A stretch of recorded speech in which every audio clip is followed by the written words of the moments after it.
Dear students, today we are going to discuss on energy flow in an ecosystem. It is one of the function of ecosystem. So learning outcome of today's class is energy flow in an ecosystem, and this flow follows 4 basic rules. These are: sun is the source of energy in ecosystem. Energy flow in an ecosystem follows laws of thermodynamics. Energy flow is unidirectional and stepwise degradation of energy. পৰিস্থিতি তন্ত্ৰত শক্তিৰ প্ৰবাহ 4টা basic নিয়ম মানি হয়। একেটা হল যে পৰিস্থিতি তন্ত্ৰৰ কাৰণে সূৰ্য সকলো শক্তিৰ উৎস। পৰিস্থিতি তন্ত্ৰত শক্তিৰ প্ৰবাহ তাপগতি বিজ্ঞানৰ সূত্ৰ মানি চলে আৰু শক্তিৰ প্ৰবাহ সদায় একমুখী হয়। লগতে যেতিয়া শক্তিৰ প্ৰবাহ হয় তেতিয়া প্ৰত্যেকটো স্তৰত শক্তিৰ ক্ষয় হয়। So before we going to the energy flow, let us see what are the different natural ecosystems where sun is the only source of energy. These ecosystems are forest ecosystem, grassland, desert, pond, lake, river ecosystem, etc. এই সকলো ধৰণৰ পৰিস্থিতি তন্ত্ৰত সূৰ্য শক্তিৰ একমাত্ৰ উৎস হিচাপে বিবেচিত হয়। এইবোৰ হল অৰণ্য, ঘাঁহনি, মৰুভূমি, পুখুৰী, লেক বা নদী পৰিস্থিতি তন্ত্ৰ। তো প্ৰথম ফাৰ্স্ট যেটো rule, sun is the only source of energy. So the source of all energies in an ecosystem is the solar energy. Solar energy in ecosystem gradually transformed to light energy, chemical energy and heat energy. তোমালোকে চিত্ৰটো চোৱা যে সৌৰ শক্তি বা সূৰ্যৰ পৰা যি শক্তি পাওঁ সেই শক্তিক আমি সৌৰ শক্তি বুলি কওঁ, আৰু এই সৌৰ শক্তিয়ে এটা পৰিস্থিতি তন্ত্ৰ চলাই ৰাখিবৰ কাৰণে একমাত্ৰ শক্তি। আৰু পৰিস্থিতি তন্ত্ৰ গোটেই পৃথিৱীখনে এটা ডাঙৰ পৰিস্থিতি তন্ত্ৰ, কিন্তু as it for conceptualization the earth as an ecosystem is problematic, so we take some small ecosystem to consider the energy flow through this ecosystem. গতিকে সূৰ্যৰ শক্তিখিনি সৌৰ শক্তিখিনি প্ৰথমতে গ্ৰীণ প্ল্যান্ট বা উদ্ভিদে সেইখিনি গ্ৰহণ কৰে, সৌৰ শক্তিখিনি কনভাৰ্ট কৰে বা পৰিৱৰ্তন কৰে, ৰূপান্তৰ কৰে, কৰি পেলাই ৰাসায়নিক শক্তি লৈ ৰূপান্তৰিত কৰে। আৰু সেই ৰাসায়নিক শক্তিখিনি এই গোটেই পৰিস্থিতি তন্ত্ৰৰ কাৰণে একমাত্ৰ শক্তি হিচাপে বিবেচিত হয়। 50% of the incident solar energy is photosynthetically active radiation, and green plants and photosynthetic and chemosynthetic bacteria fix sun's radiant energy to make food from simple inorganic materials. সৌৰ শক্তিৰ 50% শক্তি সালোক সংশ্লেষণকাৰী শক্তি, সালোক সংশ্লেষণ কাৰণে সক্ৰিয় শক্তি হিচাপে বিবেচিত হয়, যাক পাৰ বুলি কোৱা হয়, ফটোসিন্থেটিক্যালি অ্যাক্টিভ ৰেডিয়েশন। আৰু সেউজীয়া উদ্ভিদসমূহ আৰু তাৰ লগতে যিখিনি কেমোসিন্থেটিক ব্যাক্টেৰিয়া আছে, এই গোটেইখিনিয়ে কি কৰে, সৌৰ শক্তিখিনিক ৰাসায়নিক শক্তিলৈ ৰূপান্তৰিত কৰে। আৰু সেউজীয়া উদ্ভিদে capture only 2 to 10% of the power, and this small amount of energy sustain the entire living world. মাত্ৰ গোটেই 50% পাৰৰ মাত্ৰ 2 পৰা 10% শক্তিহে গ্ৰীণ প্ল্যান্ট বা সেউজীয়া উদ্ভিদে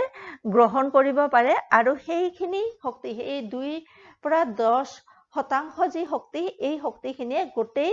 ইকোসিস্টেম বা পৰিস্থিতি তন্ত্ৰটোৰ কাৰণে একমাত্ৰ শক্তি হিচাপে বিবেচিত হয়। So the flow of energy in an ecosystem is unidirectional from the sun to producer then to consumer. গতিকে চোৱা যে সৌৰ শক্তি একমাত্ৰ শক্তি, গতিকে এই সৌৰ শক্তি কি হয়,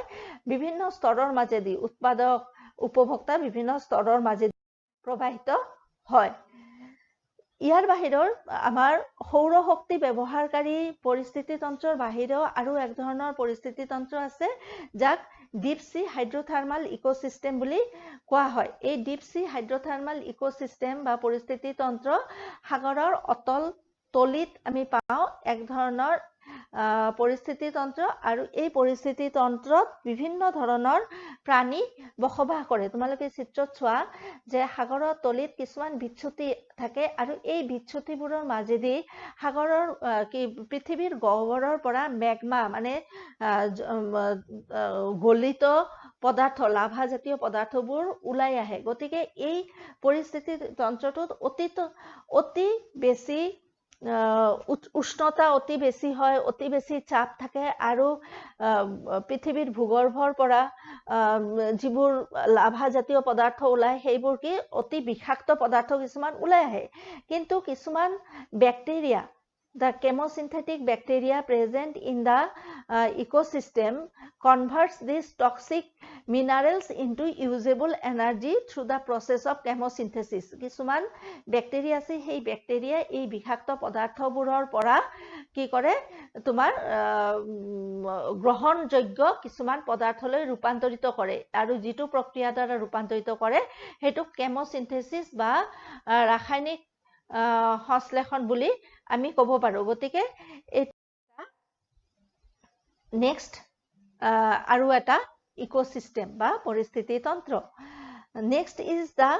energy flow in an ecosystem follows law of thermodynamics. তাপ গতি বিজ্ঞানৰ সূত্ৰ মানি চলে। তো প্ৰথম আমি জানো যে energy flow কি? Sun is the only source of energy for all ecosystem on earth. The passage of energy through various trophic level of an ecosystem is called energy flow. পৰিস্থিতি তন্ত্ৰৰ বিভিন্ন স্তৰৰ মাজেদি শক্তিৰ প্ৰবাহ হোৱাকেই শক্তিৰ প্ৰবাহ বুলি কোৱা হয়। আৰু the fixation of solar energy by green plant and its utilization in the form of food by the living organism obey the two laws of thermodynamics. সৌৰ শক্তিক স্থিৰীকৰণ কৰা আৰু এই স্থিৰীকৃত বা ৰাসায়নিক শক্তিখিনি বিভিন্ন স্তৰৰ মাজেদি প্ৰবাহিত হওঁতে দুটা তাপগতি বিজ্ঞানৰ সূত্ৰ মানি চলে। তাৰে প্ৰথম যিটো আছে according to the first law, energy can neither be created nor destroyed, but it can be transformed from one form to another. Thus, energy of sunlight is changed into chemical energy of food and heat. As food energy passes from one trophic level to the next. প্ৰথম সূত্ৰমতে কি যে শক্তি আমি সৃষ্টিও কৰিব নোৱাৰো, ধ্বংসও কৰিব নোৱাৰো, মাত্ৰ এটা ৰূপৰ পৰা অন্য এটা ৰূপলৈ আমি পৰিৱৰ্তন কৰিব পাৰো। গতিকে সৌৰ শক্তিক ৰাসায়নিক শক্তিলৈ ৰূপান্তৰিত হয় আৰু সেই ৰাসায়নিক শক্তিখিনি খাদ্য হিচাপে জমা হয় আৰু তাপ শক্তিলৈ ৰূপান্তৰিত হয়। এই খাদ্য শক্তি উৎপাদনৰ পিছত সেইখিনি প্ৰতিটো স্তৰৰ মাজেদি খাদ্য স্তৰৰ মাজেদি এইখিনি গতি কৰে। আৰু দ্বিতীয় সূত্ৰমতে the second law states that every transformation of energy is accompanied by a simultaneous degradation of energy from concentrated form to dispersed form. Second law বা দ্বিতীয় সূত্ৰ যিটো law of entropy বুলিও কোৱা হয়, এই সূত্ৰমতে কি কৈছে যে এনাৰ্জি বা শক্তিখিনি যেতিয়া ট্ৰান্সফৰমেশ্যন হয় বা ৰূপান্তৰণ হয়, এই ট্ৰান্সফৰমেশ্যন বা ৰূপান্তৰণৰ সময়ত এটা ৰূপৰ পৰা অন্য এটা ৰূপলৈ পৰিৱৰ্তনৰ সময়ত কিছু পৰিমাণে শক্তি নষ্ট হয় বা কিছু পৰিমাণে শক্তি তাপ শক্তিলৈ ৰূপান্তৰিত হয় আৰু যিখিনি পৰিৱেশৰ লগত বিলীন। Next, energy flow is unidirectional. এই যে শক্তিৰ প্ৰবাহ সেইটো একমুখী। This means that an ecosystem which needs energy cannot create by them but can only convert solar to potential chemical energy. The potential energy is used by producers as well as by consumers for metabolic processes, and a small amount of energy is lost in the process as heat energy. About 90% of energy lost in each trophic level, only 10% of energy can store in each trophic level. তোমালোকে পিকচাৰটো চোৱা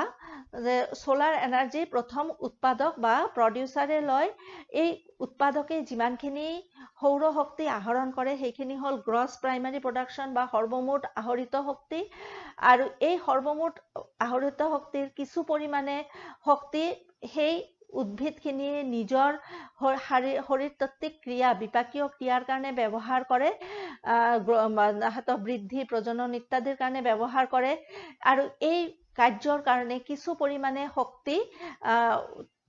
তাপ শক্তি হিচাপে পৰিৱৰ্তিত হয় যিখিনি আমি R দি বুজোৱা হৈছে আৰ মানে হৈছে ৰেস্পিৰেশ্যন বা শ্বসন তো কিছু পৰিমাণে শক্তি শ্বসনৰ দ্বাৰা তাপ শক্তি লৈ শৰীৰত পৃথিৱীত পৰিৱেশত বিলীন হৈ যায় আৰু যিখিনি তাৰে থাকি গ'ল সেই শক্তিখিনিৰ কিছু শক্তি নেক্সট যেটো ট্ৰপিক লেভেল বা দ্বিতীয় খাদ্য স্তৰ বা প্ৰাইমাৰী কনজিউমাৰ প্ৰাথমিক উপভোক্তা লৈ যায় তাৰে আকৌ কিছু পৰিমাণে শক্তি আকৌ শ্বসনত ব্যয় হ'ব কিছু পৰিমাণে কি হ'ব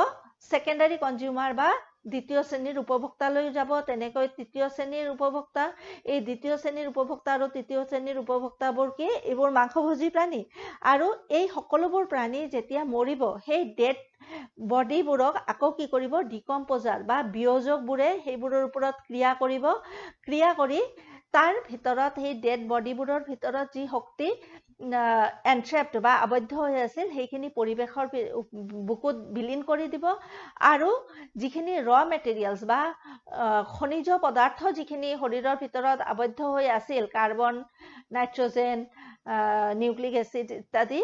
এইবোৰ কি হয় আকৌ মাটিলৈ ৰূপান্তৰ মাটিলৈ গুচি যাব গতিকে এইখিনিৰ পৰা আকৌ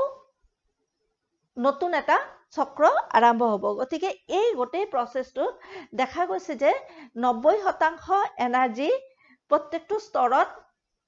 ক্ষয় হয় মাত্ৰ 10% শক্তিহে কি হয় এটা খাদ্য স্তৰত সঞ্চিত হয় So next is the stepwise degradation of energy. এই যে শক্তি যে ক্ষয় হয় কেনেকে হয় এটো প্ৰত্যেকটো স্তৰত কেনেকে শক্তিৰ ক্ষয় হয় হেতু বুজিব লাগিলে আমি ফুড চেইন বা খাদ্য শৃংখলৰ বিষয়ে জানিব লাগিব ফুড চেইন কি what is food chain food chain is a linear sequence of organisms through which food energy moves in an ecosystem by the process of eating and being eaten a food chain involves producers, different consumers, and ultimately decomposers. Energy is lost at every steps of food chain. Food chain এটা সৰল এটা ৰৈখিক সজ্জা হয় আৰু য'ত অৰ্গেনিজমবোৰ বা প্ৰাণীবোৰ বা উদ্ভিদ আৰু প্ৰাণী জীৱবোৰ কি হয় পৰস্পৰৰ লগত খাদ্যৰ দ্বাৰা সংযুক্ত হৈ থাকে সেইকাৰণে ইয়াৰ যেটো সম্বন্ধ হেতু কি খাদ্য আৰু খাদকৰ সম্বন্ধ ফুড চেইনত এটা খাদ্য শৃংখলত উৎপাদক আৰু উপভোক্তা আৰু অৱশেষত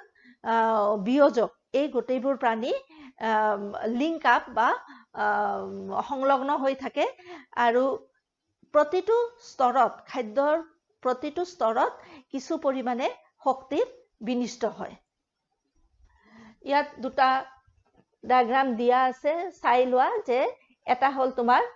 স্থলচৰ প্ৰাণীৰ খাদ্য শৃংখল আৰু এটা হল সাগৰীয় প্ৰাণীৰ খাদ্য শৃংখল আৰু আমি যদি একেবাৰে সৰলভাৱে বুজা যে যদি আমি এটা গ্ৰাছল্যান্ড বা ঘাহনি পৰিস্থিতি তন্ত্ৰৰ এটা খাদ্য শৃংখল লওঁ তাত আমি দেখা পাম যে grass eaten up by grasshopper then frog snake eagle each and every organisms are interlinked through their food grass is eaten up by grasshopper eaten up by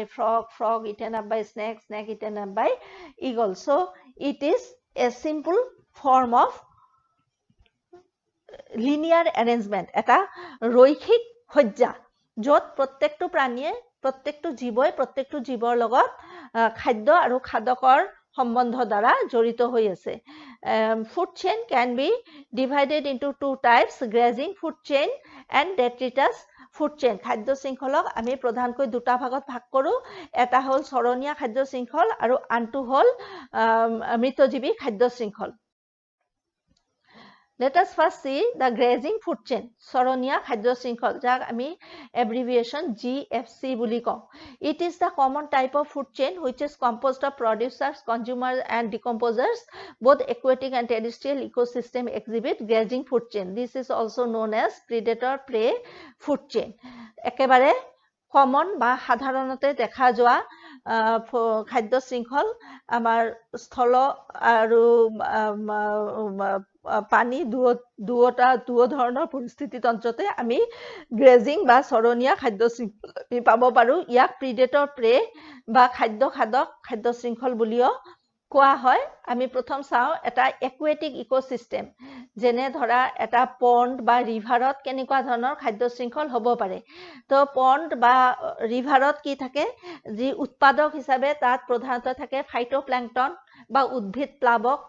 then phytoplankton eaten up by zooplankton by small crustaceans then water insects small fish eaten up by large fish and kingfisher in case of pond ecosystem and if it is in river then large fishes can be eaten up by the crocodiles also eta আমি যদি পণ্ড মানে পুখুৰী বা নদী পৰিস্থিতি তন্ত্ৰত চাও তেনেহলে উদ্ভিদ প্লাৱক তাক খাই জীৱ প্লাৱকক সৰু সৰু ক্ৰাষ্টেচিয়ান যিবোৰ পতংগ আছে সেইবোৰক আকৌ ডাঙৰ পানীত থকা যিবোৰ পতংগ ইহতে খায় সেই পতংগবোৰক আকৌ কি স্মল সৰু সৰু মাছবোৰে খায় সৰু মাছক হয় ডাঙৰ মাছে খাব পাৰে বা চৰাইয়ে খাব পাৰে যদি পণ্ডত হয় আকৌ যদি ৰিভাৰত হয় তেনেহলে সেই ডাঙৰ মাছটোক আকৌ ঘৰিয়াল জাতীয় প্ৰাণীয়েও খাব পাৰে in case of ocean again phytoplankton eaten up by zooplankton then crustaceans small fish large fish shark crustacean can be also eaten up by whale তিমি মাছেও খাব পাৰে উদ্ভিদ প্লাৱক জীৱ প্লাৱক then crustaceanক সৰু মাছেও খাব পাৰে বা whale বা তিমি মাছেও খাব পাৰে সৰু মাছক আকৌ ডাঙৰ মাছে খাব ডাঙৰ মাছক আকৌ shark বা তোমাৰ হাঙৰ জাতীয় প্ৰাণীয়ে খাব পাৰে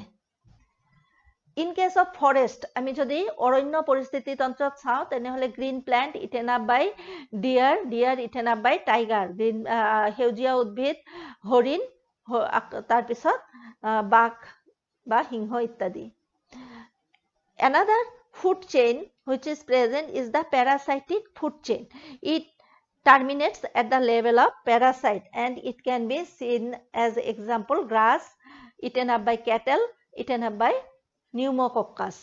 the parasitic বা পৰজীৱী খাদ্য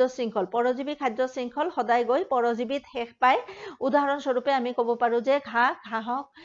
গৰুই খায় আকৌ গৰুৰ গাত বহুত সৰু সৰু পৰজীৱী থাকে যাক আমি নিউমোকক্কাছ বুলি কম সেই নিউমোকক্কাছে আকৌ গৰুৰ পৰা খাদ্য পায় বা তেজ ইত্যাদি খায় গতিকে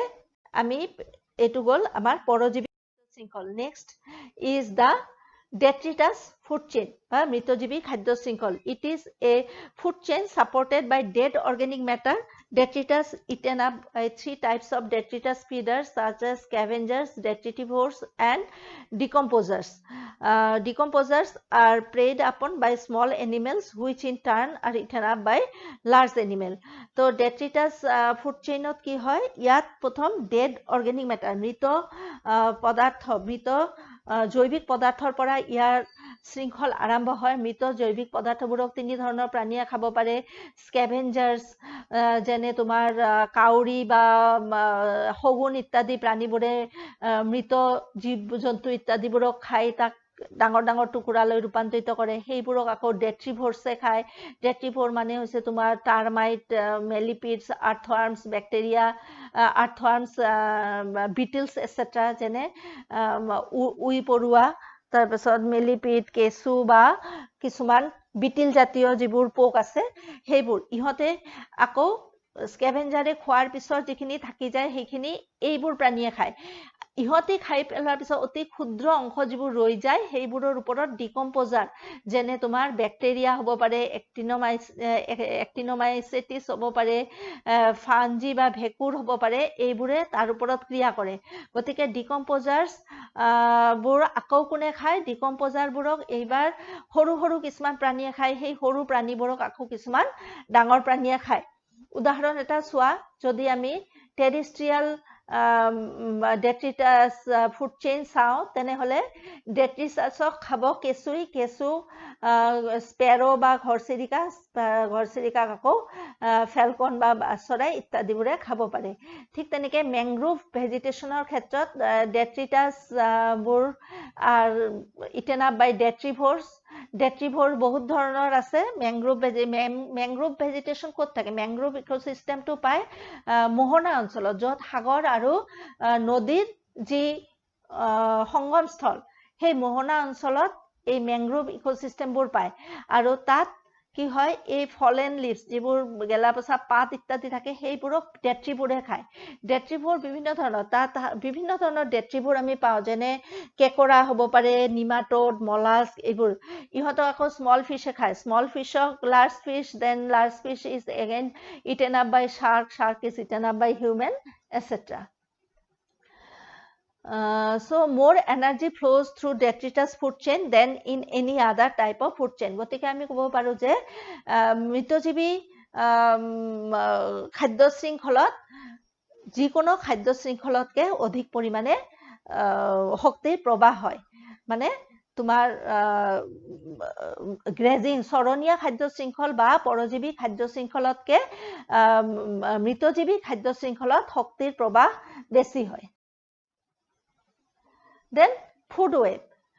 web is interlocking of two or more types of food chains at different trophic level in such a way that a particular food becomes available to two or more types of populations while a consumer has choice of two or more types of food. Thus, a number of alternate source of food becomes available to each species. খাদ্য জাল কি যে খাদ্য স্তৰবোৰ প্ৰাণীবোৰ খাদ্য শৃংখলত থকা প্ৰাণীবোৰ কেতিয়াও এটা খাদ্য শৃংখল অকলশৰীয়াকৈ নাথাকে এই প্ৰাণীবোৰ কি হয় সদায় কি হয় কোনবা নহয় কোনবা খাদ্য স্তৰত লগ লাগি থাকে কাৰণ এটা প্ৰাণীয়ে কেতিয়াও একবিধ খাদ্য নাখায় ই যেহেতু একবিধতকৈ বেছি খাদ্য খায় গতিকে কোনবাটো নহয় কোনবাটো স্তৰত খাদ্য শৃংখলবোৰ লগ লাগে আৰু লগ লাগি পেলাই কি হয় এখন খাদ্য জাল তৈয়াৰ কৰে তাৰ ফলত কি হয় এটা প্ৰজাতিৰ প্ৰাণীয়ে মাত্ৰ একবিধ খাদ্য নাখায় ই বিভিন্ন ধৰণৰ খাদ্য তাৰ কাৰণে এভেইলেবল হয় বা তাৰ কাৰণে উপযোগী হিচাপে থাকি যায় পিকচাৰ চালে ইয়াতে তোমালোকৰ বেছি বুজাত সহজ হ'ব চোৱা যে প্ৰথমতে উদ্ভিদ বা গ্ৰাছ বা কৰ্ণ সেইটো গ্ৰাছ হোপাৰ খাইছে grasshopper is eaten up by frog is eaten up by eagle Similarly, frog is also eaten up by snake. Then snake is again eaten rat. Then snake is again eaten up by eagle like this. So each and every point, the food chain is linked up with some other food chain and thus form this food web. এনেকে খাদ্য জালৰ Then last the trophic level. Each step of food chain through which food energy passes in an ecosystem is called trophic level or energy level. খাদ্য শৃংখলৰ যি স্তৰৰ মাজেদি শক্তিৰ প্ৰবাহ হয় সেই স্তৰবোৰক ট্ৰপিক লেভেল বা শক্তিৰ স্তৰ বা খাদ্য স্তৰ বুলি কোৱা হয় Producer belong to the first trophic level, herbivores or primary consumers in the second, then carnivores in the third, then top carnivores in the quaternary ligon. Picture to চোৱা যে কেনেকৈ খাদ্য স্তৰবোৰ এটা এটাকে ধাপে ধাপে আছে যে একেবাৰে তলত যিটো প্ৰডিউচাৰ এটো ফাৰ্স্ট ট্ৰপিক লেভেল বুলি কয়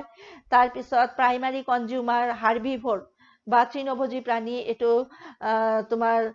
সেকেন্ড ট্ৰপিক লেভেল তাৰ পিছত তোমাৰ মাংসভোজী প্ৰাণী থাৰ্ড ট্ৰপিক লেভেল তাৰ পিছত তাৰ ওপৰত আৰু টপ মাংসভোজী মানে উচ্চ স্তৰৰ মাংসভোজী প্ৰাণী হেতু হল তাৰ ওপৰৰ খাদ্য স্তৰ এনেকৈ ধাপে ধাপে খাদ্য স্তৰবোৰ সজ্জিত হৈ থাকে Each trophic level has certain mass of living substance called as the standing crop. The standing crop is measured as the mass of living organisms or biomass or the number in a unit area. The biomass of a species is expressed in terms of fresh or dry weight. So, খাদ্য স্তৰ প্ৰত্যেকটো খাদ্য স্তৰত যিমান জীৱিত পদাৰ্থ থাকে সেই জীৱিত পদাৰ্থখিনিক কি বুলি কোৱা হয় ষ্টেণ্ডিং ক্ৰপ বুলি কোৱা হয় ইম্পৰ্টেণ্ট তোমালোকৰ পৰীক্ষাৰ কাৰণে আহিয়ে থাকে বায়োমাছ ষ্টেণ্ডিং ক্ৰপ এইবোৰ ট্ৰফিক লেভেল 2 নম্বৰৰ শৰ্ট নোট আহিয়ে থাকে তো ষ্টেণ্ডিং ক্ৰপ হ'ল যে এটা খাদ্য স্তৰত যিমানখিনি জীৱিত পদাৰ্থ থাকে সেইখিনিক ষ্টেণ্ডিং ক্ৰপ বুলি কোৱা হয় আৰু ইয়াক আমি বায়োমাছ মানে জীৱভৰ হিচাপেও তাক আমি জুখিব পাৰোঁ বা সেই খাদ্য স্তৰৰ এটা নিৰ্দিষ্ট এৰিয়াত এটা নিৰ্দিষ্ট ক্ষেত্ৰফলত কিমান সংখ্যক জীৱিত পদাৰ্থ আছে কিমান সংখ্যক প্ৰাণী বা উদ্ভিদ আছে হেনেকেও আমি জুখিব পাৰোঁ About 10% of biomass energy passes from a trophic level to the next, known as 10% law. Eta important tumalokor karne je 10% law. Kak koy? What is 10% law? Or who proposed 10% law? Je prottekto trophic levelot ba prottekto khadyo storot পৰা 10% মাত্ৰ 10% শক্তিহে পৰৱৰ্তী খাদ্য স্তৰলৈ যাব পাৰে আৰু ইয়াকে কি বুলি কোৱা হয় 10% নিয়ম বুলি কোৱা হয় আৰু এটো লিন্ডাৰম্যান 1942 ত লিন্ডাৰম্যানে এইটো প্ৰথম আগবঢ়াইছিলে এই সূত্ৰটো আৰু তোমালোকে পিকচাৰটোত চোৱা যে বা তলত আমি ফ্লো চাৰ্টত দিছো যে প্ৰথমে উৎপাদকৰ পৰা প্ৰাথমিক উপভোক্তা দ্বিতীয় শ্ৰেণীৰ উপভোক্তা তৃতীয় শ্ৰেণীৰ উপভোক্তা প্ৰত্যেকটোৰ ক্ষেত্ৰত সোৱা এনাৰ্জি ফ্লো কেনেকৈ হৈছে যে প্ৰত্যেকটো স্তৰত মাত্ৰ 10% এনাৰ্জি হে পাস হৈছে প্ৰডিউসাৰত যেনেকৈ 10000 কিলো ক্যালোৰি আছিল সেইটো প্ৰাইমাৰী কনজিউমাৰত গৈ 1000 kilo calorie secondary কনজিউমাৰত 100 kilo calorie tertiary কনজিউমাৰত 10 kilo calorie ঠিক তেনেকৈ যদি কোৱাটাৰ্নাৰী কনজিউমাৰ থাকে তেনেহলে তাত 1 কিলো ক্যালোৰি এনেকৈ গৈ থাকে তাৰ মানে প্ৰত্যেকটো ট্ৰপিক লেভেলত বা খাদ্য স্তৰত কি হৈছে শক্তি কমি কমি গৈ আছে গতিকে আমি ক'ব পাৰো যে এনাৰ্জি ফ্লো বা ইকোসিস্টেম পৰিস্থিতি তন্ত্ৰ এটাত এনাৰ্জি ফ্লো বা শক্তিৰ প্ৰবাহতে আমি যি চাৰিটা বেসিক ৰুল কথা কৈছিলো সেই চাৰিটা ৰুল ইয়াত বা চাৰিটা নিয়মে ইয়াতে কি হৈছে পালন কৰা হৈছে যে প্ৰথম আমি যে কৈছিলো যে সৌৰ শক্তি একমাত্ৰ শক্তি হেতু হয় দ্বিতীয়তে আমি কৈছো যে তাপগতি বিজ্ঞানৰ সূত্ৰবোৰ মানি চলে তো এনাৰ্জি আমি কত সৃষ্টি কৰিব পৰা নাই প্ৰথমৰ পৰা শেষলৈ এনাৰ্জি কি হৈছে সৌৰ শক্তিখিনিয়ে এটা স্তৰৰ পৰা আনটো স্তৰলৈ গতি কৰিছে ফ্লোটো সদায় একমুখী হয় গতিকে সূৰ্যৰ পৰা যিখিনি শক্তি আহিছে সেইখিনি পৰৱৰ্তী ক্ষেত্ৰত গৈ গৈ আলটিমেটলি কি হৈছে এই শক্তিখিনি পৰিবেশত বিলীন হৈ গৈছে পুনৰাই সৌৰ শক্তিলৈ ঘূৰি গৈ যোৱা নাই আৰু প্ৰতিটো ধাপত কি হৈছে দেয়াৰ ইজ ডিগ্ৰেডেশন অফ এনাৰ্জি প্ৰতিটো ধাপত শক্তিৰ ক্ষয় হৈছে গতিকে গোটেইকিটা সূত্ৰ ইয়াত মানি চলা হৈছে আৰু এইখিনিয়ে হৈছে energy flow in an ecosystem so you go through it and if you have any problem please feel free to contact me thank you